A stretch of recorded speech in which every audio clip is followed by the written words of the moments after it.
राष्ट्रीय आदर्श विद्यालय आणि कनिष्ठ महाविद्यालय रामटेक येथे गणेश मूर्ती निर्मिती स्पर्धा आणि प्रदर्शनाचे आयोजन करण्यात आले। या उपक्रमात शाळेतील विद्यार्थ्यांनी स्वतःच्या कल्पनेतून पर्यावरणपूरक गणेश मूर्ती साकारून प्रदर्शनीत मांडल्या।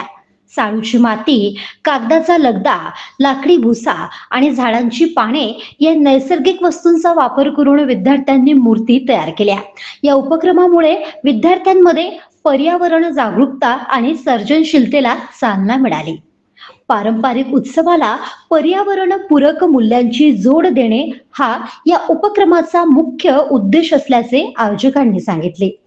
या प्रदर्शनाचे उद्घाटन राष्ट्रीय आदर्श विद्यालय शिक्षक मंडळाचे सदस्य घनश्यामजी बर्वे, होमराजजी हजारे, मुख्याध्यापक आय.डी. चन्ने, पर्यवेक्षक एस.बी. परमार यांच्या शुभ हस्ते झाले।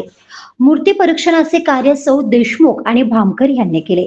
या स्पर्धेमध्ये वर्ग 7वीचा विद्यार्थी भुवनेश्वर बोरसले याने प्रथम, अंश वरवडे याने द्वितीय, तर समृद्धी पाठक हिने तृतीय क्रमांक पटकाविला।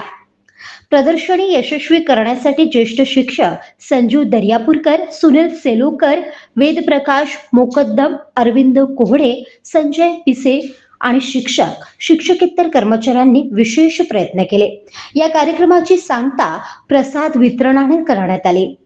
महादर्पण न्यूज करिता भूपेश पाठराबे, रामटेक।